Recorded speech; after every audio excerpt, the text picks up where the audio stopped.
Cet épisode a été enregistré avant la période de confinement. Prenez soin de vous, de ceux qui vous sont chers. Et pourquoi ne pas profiter de cette période pour développer votre spiritualité? Restez chez vous et à très bientôt. Vous écoutez À l'écoute de sa voix ou Aleph pour ceux qui aiment les raccourcis. Aleph, ce sont des interviews de personnes qui ont fait leur coming out spirituel. De la star de YouTube à votre voisin de palier plus anonyme, Aleph donne la parole à ces personnes incroyables, de toutes générations, de toutes opinions, qui ont le courage de vivre leur spiritualité au grand jour. C'est tellement enrichissant de les écouter et leur partage inspirant va vous montrer qu'il est possible de sortir de son placard spirituel et de vivre plus heureux encore. Ce que j'adore dans la spiritualité, c'est comme, je vois ça vraiment comme ça tout le temps, comme un champ de fleurs, et chaque fleur s'ouvre à son rythme, à sa façon, avec des couleurs qui sont uniques, et ça me plaît, sinon ça serait très ennuyant. Je suis Christine Dejoigny, et aujourd'hui j'ai rendez-vous avec Catherine Hudson. La vie de Catherine Hudson est un scénario de cinéma. Elle a grandi dans le Bronx, avec 6 frères et sœurs dans une famille modeste d'origine irlandaise. Studieuse et déterminée, elle décroche son diplôme universitaire. Après une période tumultueuse, où elle brûle la chandelle par les deux bouts, on lui propose d'ouvrir une banque américaine à Paris. Francophile depuis l'enfance, elle accepte immédiatement. Pendant un temps, tout lui sourit. Elle trouve même l'amour et se marie. Mais quelques années plus tard, tout s'effondre. Elle perd son job, elle divorce et se retrouve du jour au lendemain sans ressources et sans plan. Elle comprend que c'est le moment de vivre autrement, de faire son coming out spirituel et ainsi vivre plus alignée avec la mission de son âme. Aujourd'hui, elle enseigne un peu partout sur la planète, le Reiki, l'énergie des cristaux, mais surtout la connexion avec le monde angélique. À travers ses livres, elle parle de son expérience, donne des outils pour se connecter aux anges et aux archanges qui sont toujours à nos côtés. Ces 3 livres sont parus aux éditions Exergue et vous trouverez toutes les références sur le site internet de À l'écoute de sa voix. Avec un adorable accent américain, elle nous parle de musique, d'amour et de son expérience avec Doreen Virtue. Voici son histoire. En toute première question, mais Catherine, qui es-tu? Je suis quelqu'un qui attend la confirmation de la naturalisation. Je suis une presque française. Ouais. Je dirais dans un corps féminin. Je suis femme d'un certain âge qui prend le plaisir de l'épanouissement en alignement avec la vérité de mon être, comme j'ai jamais su ou j'ai jamais pu faire quand j'étais plus jeune.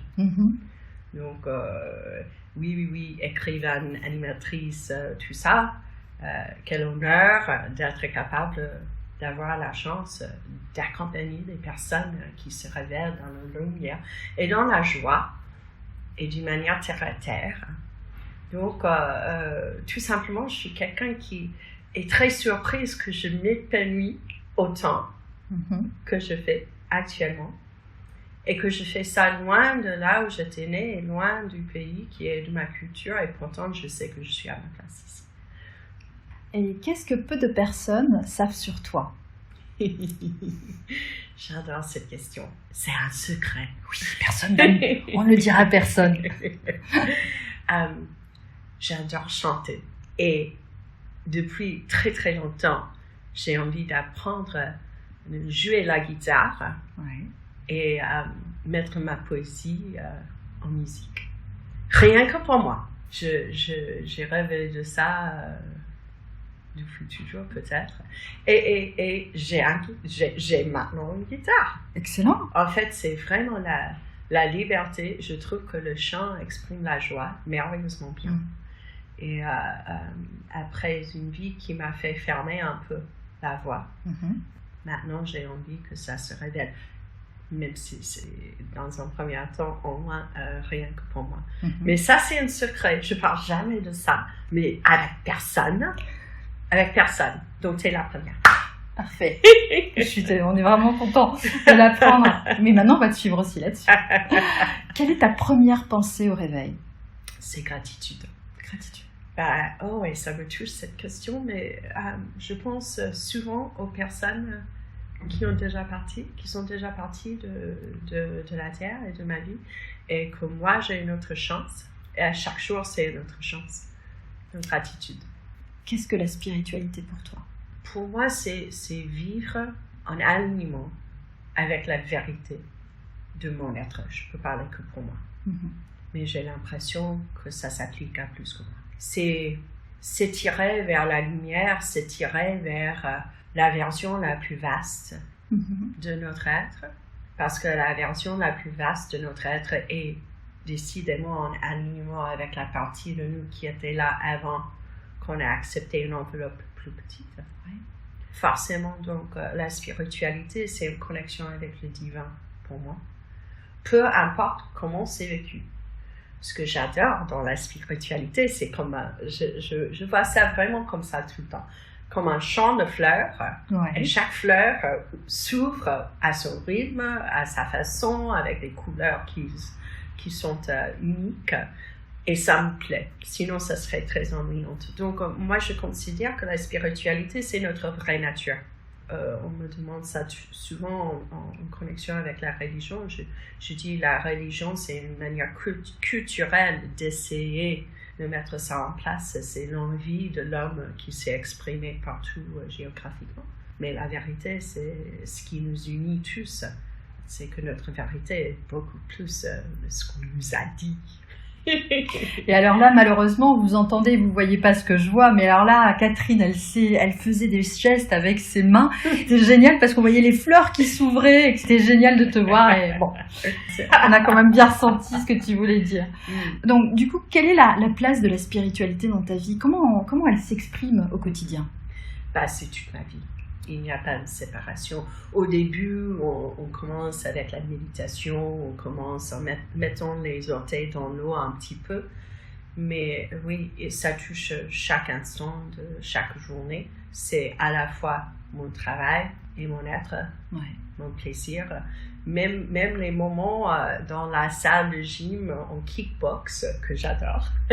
C'est un exercice en spiritualité pour moi. C'est permettre que l'énergie se verse, que ça roule, que ça me comble. Et c'est pour ça que je dis nos couleurs sont tellement différentes. Parce que je suis assez certaine que je pourrais être la seule personne dans la salle du kickbox qui le prend comme un exercice spirituel. Tu parlais effectivement que c'est non seulement que tu la vis au quotidien, que c'est aussi ton business. Est-ce que ton business a évolué peut-être depuis quelque temps? Oui, effectivement, ça continue à évoluer. Je trouve que quand nous avons trouvé notre place, quand on s'aligne, les choses avancent presque toutes seules. Donc, il y a certaines choses qui n'ont pas trop changé. Le contenu évolue légèrement, mais j'anime des stages. Mais il y a des choses qui s'ajoutent selon le temps. Il y a d'autres choses qui se sont estompées au fil du temps. Les livres, j'ai commencé l'écriture il y a juste 3 ans. 3 livres sortis en France et un de mes livres va sortir cette année en anglais. Donc, il y a cette envie et j'ai des cartes oracles. C'est pas encore fait. Mais j'ai très envie que chaque livre soit accompagné de cartes. Et donc, je cherche un illustrateur. Vous êtes là? Sinon, il y a un nouveau site web qui est en train d'être créé. Il y a beaucoup plus de vidéos. J'adore, merci de m'inviter d'ailleurs, j'adore te voir. Mais faire podcast, faire vidéo, me dévoiler plus. Oui. Voilà. Et en toutes les langues possibles. Ça va arriver. Donc, on parlait effectivement de l'évolution de la spiritualité dans ton business. Si on revient au tout début, on va faire un voyage dans le temps et on revient au tout début où, quand tu t'es dit, ok, je peux plus continuer comme avant et dire ou proclamer ou en tout cas me comporter maintenant différemment en vivant ma spiritualité au grand jour. Est-ce que tu te souviens de ce jour? Oui. Il y a plusieurs moments et j'en ai parlé de certains déjà dans les vidéos. Le moment où j'ai quitté la carrière de 22 ans dans la banque pour me lancer dans le vide, ça c'était un moment. Mais vraiment coming out, et j'adore cette phrase et je l'utilise, je trouve que c'est ça. Parce que souvent, face à un monde qui ne comprend pas complètement, pas encore, exactement qu'est-ce que ça veut dire, et on est mis dans un tiroir avec le New Age qui n'est pas nous. Il n'y a rien de nouveau là-dedans. Et ils essaient de fermer le tiroir, mais ça ne marche plus. Exact. Effectivement, sortir, c'est quelque chose. Est-ce que je peux assumer? Et avec qui est-ce que je peux assumer? Donc, je trouve que sur le chemin, il y a un mouvement de « OK, j'assume », mais déjà, c'est important d'avoir le discernement avec qui. Et mon coming out était vraiment, le moment c'était avec ma mère, elle était toujours en vie à l'époque, et je suis retournée aux États-Unis. Elle savait que j'avais quitté la banque, elle ne savait pas ce que je faisais du tout, elle n'a pas posé non plus la question, on n'avait pas cette relation-là. Et donc je suis allée là-bas et j'ai dit à ma mère, maman, je travaille avec les anges, j'accompagne des personnes, je transmets des messages, et ma mère m'a dit, oh non, pas toi aussi. Toi aussi. Et je dis, quoi? Donc, le secret de la famille. Ma mère sa maman, qui a émigré d'Irlande aux États-Unis. Oui. Les deux côtés de ma famille étaient irlandais. Sa maman faisait des lectures des restes du thé et a fait des séances de médiumnité pour les personnes dans le bâtiment. Et je ne savais pas, et ma mère me l'a jamais dit, mais elle était la fille de l'émigré. Et elle ne voulait pas ça, elle voulait assimiler, être comme si c'était... Donc elle avait honte du fait que ma grand-mère a fait ça, donc personne ne savait. Ouais, j'ai contacté, j'ai 5 frères et une sœur, j'ai dit, oh, parce qu'ils pensaient que moi j'étais folle déjà, parce que j'ai quitté la banque, j'avais la position et tout ça. Ben, je dis, mais grand-mère l'a fait aussi. Donc mon coming out était une fête, finalement. Bon, ma mère était vraiment agacée, Mais tout le reste de nous, c'est comme si ça révélait une perle pour la famille. Et c'est ça l'idée. C'est comme quand je passe à la douane, je quitte les États-Unis pour revenir en France, pour revenir chez moi. Et j'ai souvent un grand cristal avec moi. C'est le cristal qui est sur la couverture d'Agir avec les cristaux. Ouais. Et je voyage avec très, très souvent. Donc, je ne le mets pas dans la valise, ça, non. Donc, je le porte avec moi et à chaque fois, il me stoppe, il m'arrête. C'est quoi, madame? Donc, il y avait un monsieur, mais baraqué énorme à New York, où ils sont sérieux. Oui, bien sûr. C'est normal. J'ai perdu beaucoup d'amis le 11 septembre, et donc ça ne me gêne pas être dans l'attente. Mais c'est toujours la même question. Donc, il sort le cristal, il a dit, madame, c'est quoi? Et j'ai dit, j'arrête de te cacher quoi que c'est un cristal, c'est utilisé pour quoi? C'est pour m'aider à communiquer avec les anges. Et là, le monsieur me regarde, pas avec ce que j'attendais, mais avec une larme qui est venue à son œil. Génial. C'était un moment de grâce dans le JFK. Et il a dit, les anges, ma mère est parmi les anges, elle est une ange. Et donc, d'un moment, c'était que lui et moi, même si le monde était autour. Donc, le coming out, je crois que ça se fasse à chaque fois que j'ose dire, sans ajouter quoi que ce soit, sans diluer quoi que ce soit. J'ai vu trop de fois que ça crée de la magie, ça crée de la vérité. Et il y a quelque chose hors temps et hors espace qui se passe, comme avec ce monsieur, je ne vais jamais oublier. J'avais envie de le prendre dans mes bras, mais il y avait une table entre nous et ils sont un peu spéciaux à GFK. Mais effectivement, ça lui a touché et ça m'a touché aussi. Inattendu à un instant inédit. Donc, les coming out, voilà. Mais j'ai raconté 2 histoires quand même. Non, c'est génial. C'est magnifique. Et du coup, justement, tu parlais de l'histoire familiale avec ta grand-mère qui était déjà, on va dire, dans le business.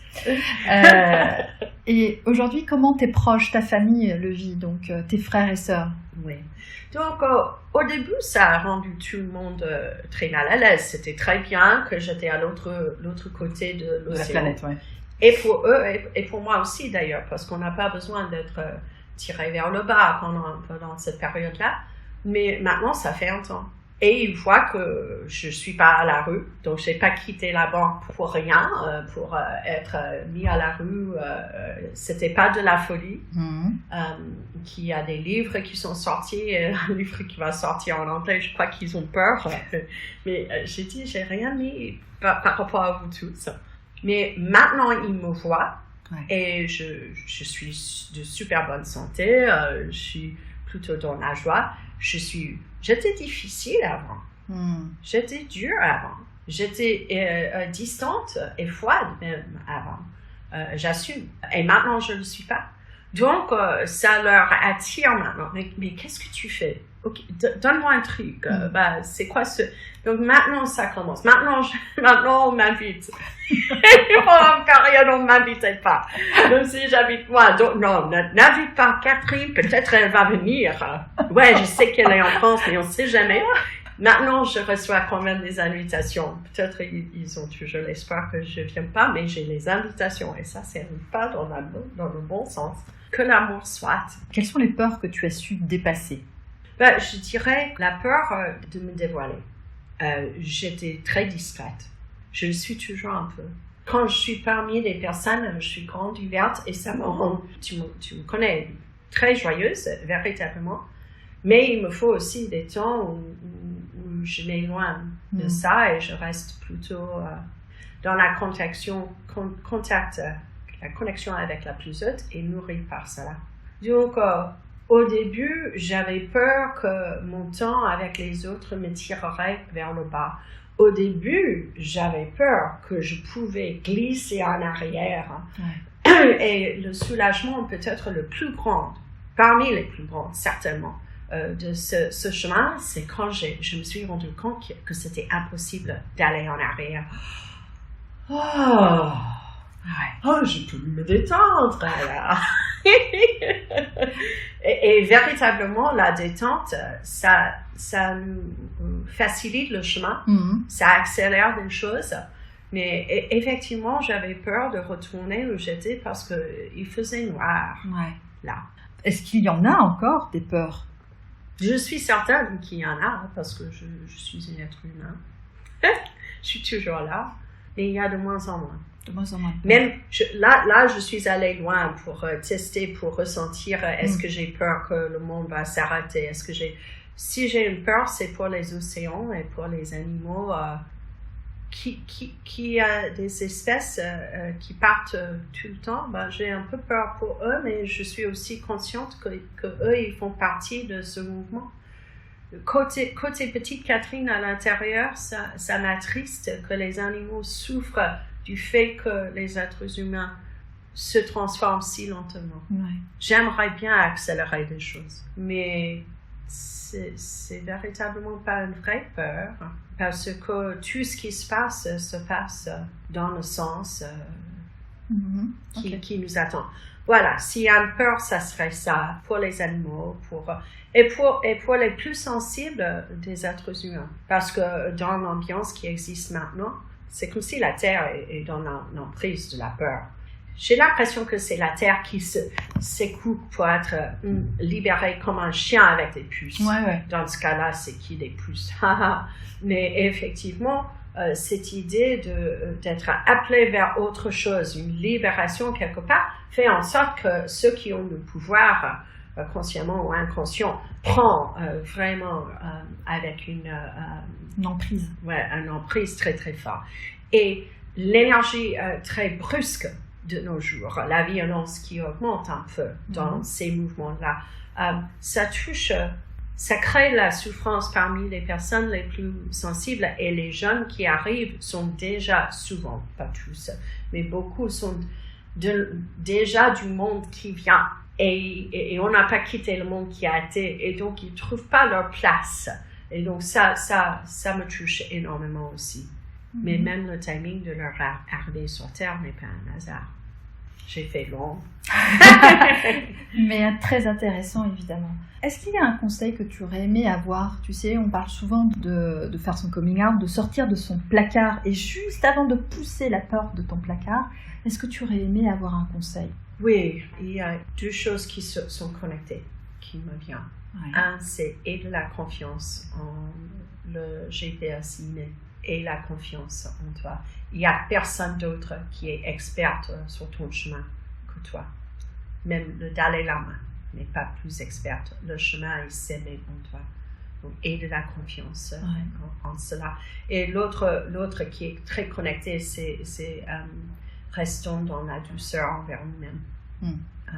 Le jugement envers nous-mêmes diminue la confiance qu'il nous faut pour aller dans ce sens. Je m'écoute, je me respecte et je m'aime. Sans transition, quel est le livre parmi les premiers que tu as lu quand tu étais enfant et dont tu te souviens encore? Oui. C'est un livre qui a été traduit en français. Je te rappelle que j'ai grandi en anglophonie, mais effectivement, c'est de Richard Bach, Le Goéland, Jonathan. Oui. Ça, je ne connais pas le titre exact. Cette idée du rebelle qu'il a suivi sa propre voie et il a fait pas comme les autres, que c'était très très bien de faire ainsi. Je crois qu'à l'époque, j'avais déjà... Mes rêves n'étaient pas les rêves des autres filles. Donc, ça m'a boosté. Savoir que je n'étais pas seule. Ouais. Quels sont, alors tu parlais effectivement des rêves, et peut-être, quels sont, si on peut parler de rêves, les 3 personnes que tu aimerais rencontrer? Oui, c'est Eckhart Tolle. J'aimerais bien, et son livre The Power of Now, le pouvoir du moment. Du moment présent. Du moment présent. Ouais. Ça m'a beaucoup transformé la vie. Et donc, j'apprécie tant, j'aimerais bien. Autre, c'est Oprah Winfrey, parce que, elle est dans le média et elle vit pleinement son chemin. Elle n'est pas parfaite, elle ne fait pas semblante de l'être. Oui, j'aimerais bien connecter avec elle. La 3e, c'est une personne que personne ne connaît. Il y avait quand même l'Olympia qui était pleine le week-end dernier, les 2 nuits. J'étais là les 2 nuits. Et c'est une chanteuse qui s'appelle Beth Hart, H-A-R-T. Et elle chante avec tout son être. Elle assume tous ses problèmes, ses drames, elle assume. Voir une personne qui se révèle et qui donne et qui exprime et qui... J'imagine qu'elle est très intéressante. J'aimerais bien parler avec elle. Alors là, je réitère ce que je disais tout à l'heure. Vous ne voyez pas Catherine, mais alors là, quand elle parle de ça, c'est génial. Elle ouvre les bras en grand. Enfin bref, c'est un spectacle aussi à voir. Peut-être faire de la vidéo maintenant. On m'a demandé si j'étais vraiment irlandaise ou si il n'y a pas un peu d'italien. C'est ça. Je peux comprendre.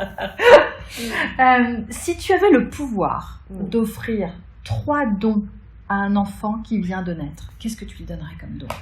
La première chose que je donnerais à un enfant, c'est la clarté pour voir sa juste valeur. Qui voit ou elle voit sa lumière avant que le monde commence à l'éteindre. Ça, c'est la première chose. Deuxième chose, c'est une santé épanouie, éblouissante. Merci. C'est le mot. Sur tous les plans, physique, mental, émotionnel, parce que le corps physique surtout, le corps physique, c'est notre temple. Et plus que sa vie, plus que nous vivons. Et la troisième chose, c'est le rire face à toute chose. Le hi-hi-hi, même espièglerie, mais que le rire soit, que ça soit un don de faire face à tous les moments, même des obstacles dans la vie, avec un rire, avec un sens d'humour, parce que les rires, c'est la matière crue des anges, on est d'accord. Magnifique. Est-ce que tu as une devise? Et si oui, tu veux bien nous la partager? Oui. Je crois que ça a évolué beaucoup. Je sais que ça a évolué beaucoup. Quand j'étais petite, c'était ce qu'on m'a dit, le monde est dur et après on meurt. c'est pas trop bien. C'est pas trop bien. Genre, s'il y a quelque chose à faire, je vais le faire moi. Et après, ça change, ça a évolué. Et maintenant, c'est l'amour insiste. Parce que s'il y aura des changements sur Terre, et il y en aura, c'est l'amour qui va les créer et pas la peur. C'est pas créer avec de la colère dans la rue contre quelque chose. Je dis pas que c'est pas bien de ça. c'est important qu'on s'exprime.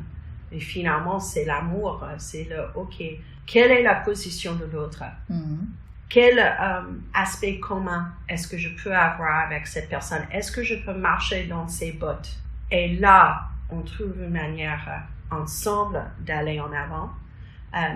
Ça me fait penser c'est une image que j'utilise dans le Reiki, j'enseigne le Reiki aussi. C'est la poésie de l'empereur Meiji du temps de Mikao Usui. C'est l'image des gouttes d'eau qui semblent ne pas être puissantes, mais goutte après goutte, même un rocher va changer et transformer. Ça, c'est l'amour qui persiste. Et moi, je suis certaine que l'amour va persister, va perdurer. Et même ce qui semble être un rocher, la mort d'amour ici sur Terre, ça va transformer. Donc voilà, j'ai fait long, mais c'est ça, l'amour persiste.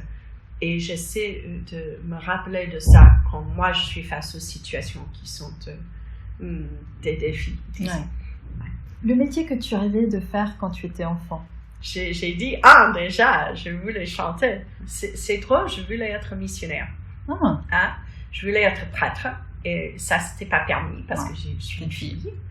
Je voulais spécificité prêtre qui voyage. Et donc, il y a un prêtre aux États-Unis qui a étudié avec moi les stages anges et une pensée poétique parce qu'il est malade actuellement, mais aussi Reiki. Donc, le fait qu'il y a des prêtres qui font ça, c'est une bonne nouvelle. La brise d'air fraîche vient.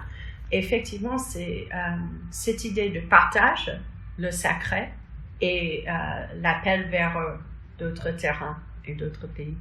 Il m'a dit, Catherine, tu voulais être prêtre, tu voulais être missionnaire, qu'est-ce que tu fais? J'aime pas l'idée missionnaire dans le sens de colonialisme, mais effectivement le partage de la joie du sacré dans la vie de tous les jours, et ça, autour de notre planète si merveilleuse, ça me convient. C'était mon envie petite. Génial. Voilà, tu parlais de voyage, et imagine, tu arrives sur une île déserte, tu dis, mon Dieu, je vais devoir rester là. Qu'est-ce que tu aurais aimé emporter avec toi? Ça, c'est une excellente question, n'est-ce pas? De temps en temps, on pose cette question, et là, ce qui me vient actuellement, je vois que ça a changé aussi. Donc, j'ai toujours dit des livres, parce que j'aime. Et après, c'était mes cahiers et mes stylos pour écrire. Mais maintenant, c'est un guitare. C'est long. Tout ça plus le guitare. D'ailleurs, j'ai trouvé un qui est la taille, c'est 3/4 du taille du normal.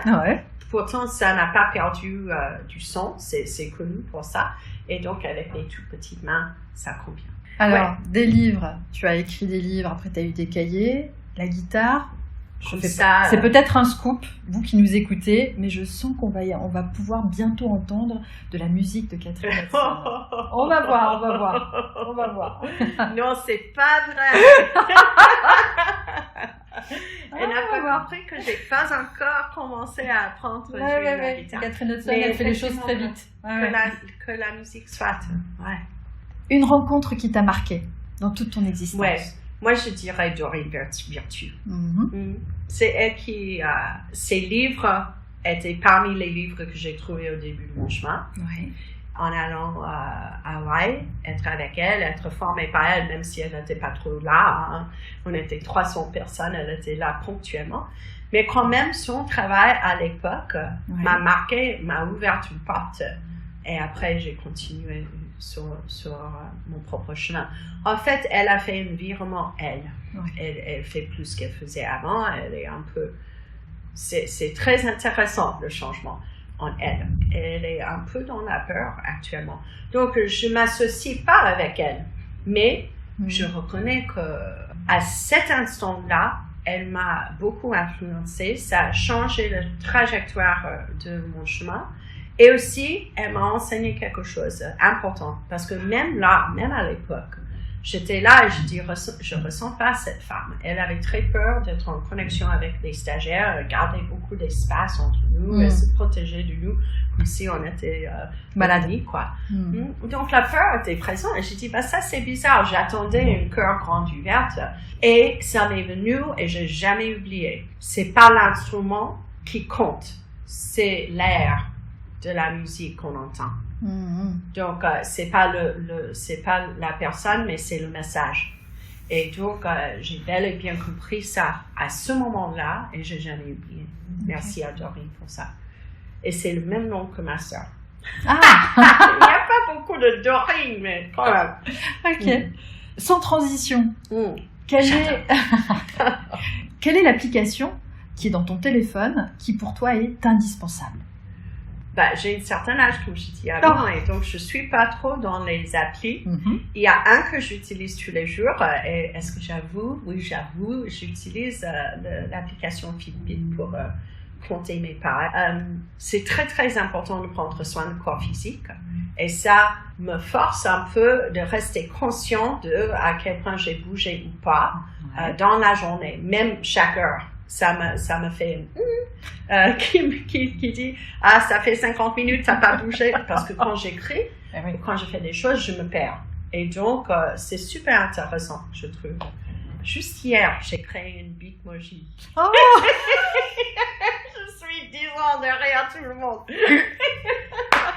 Mais voilà, je suis pas trop appli, mais je dirais Fitbit, ça m'aide à être même plus consciente et faire plus attention à mon corps physique. Ok. Voilà. Alors tu dis qu'effectivement t'es pas trop appli. Est-ce que tu es série télé? Est-ce que je suis série télévision?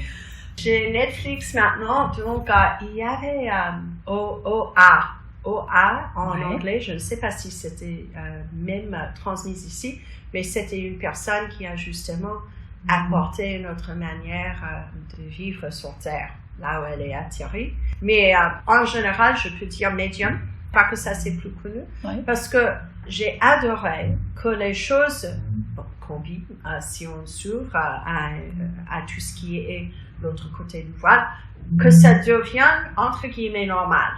Parce qu'une série de télévision qui dure des années, ça veut dire qu'il y a au moins pas une refus complète. Voilà. Et aussi, j'ai vu ce qui m'a rassurée là-dedans, c'est qu'elle buvait quand elle ne pouvait plus. Et ça m'a rassurée parce que j'ai toujours eu l'impression, dans le passé, je buvais comme, je suis irlandaise, j'ai grandi avec. Mais effectivement, c'est le sens que j'ai eu que des gens très sensibles utilisent l'alcool et parfois drogue et parfois autre chose aussi, mais spécifiquement l'alcool, pour diminuer leur sensibilité, que ça a cet impact. Dans cette série d'émissions, elle a fait exprès. Elle a bu pour...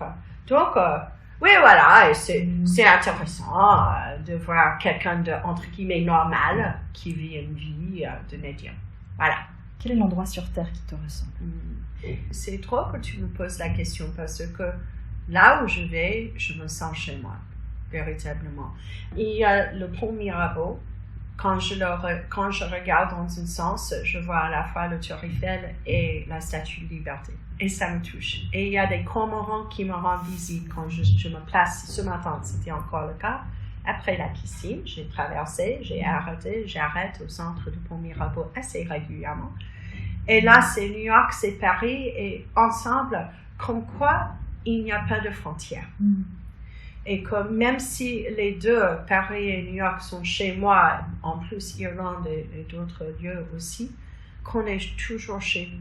Voilà. Donc peut-être c'est pas peut-être la réponse à la question, c'est le pont Mirabeau. Et sous le pont Mirabeau coule la Seine. D'ailleurs, le premier poème que j'ai appris en français à l'école, et maintenant j'habite à côté. C'est génial. Quelle chance. Quel conseil tu aurais envie de donner à ceux qui n'osent pas pousser la porte de leur placard spirituel? Ce que je dirais peut être surprenante. Ne force pas la porte. Prends le temps. À un moment, la peur d'ouvrir cette porte va devenir plus petite que l'envie de l'ouvrir. Quand l'élan est fort, ça s'ouvre naturellement. Respectez vos rythmes, respectons nos rythmes. C'est mieux si la floraison se fasse à un rythme qui respecte la partie la plus lente de notre être. Comme une fleur, on ne tire pas sur les pétales pour l'ouvrir. La floraison de notre être, de lumière, c'est par la grâce. Et il n'y a pas de jugement. Donc, attends que l'élan est là. vous allez être accompagné.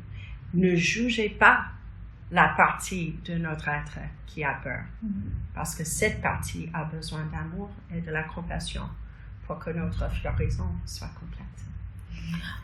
C'est magnifique. Merci beaucoup Catherine. J'en ai les frissons là, j'en ai les frissons partout. On est très accompagnés. Merci beaucoup. Merci de me permettre d'être dans nos coming out spirituels. Cool. Voilà, Alève, c'est fini pour aujourd'hui.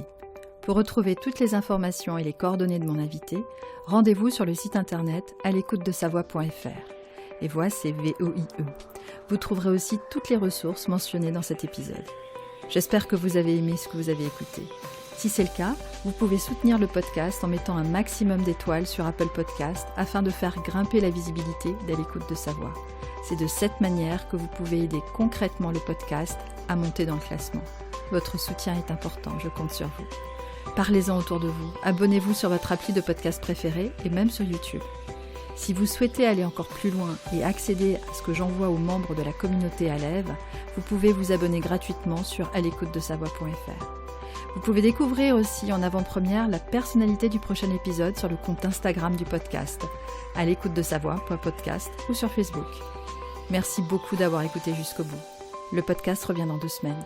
D'ici là, prenez soin de vous.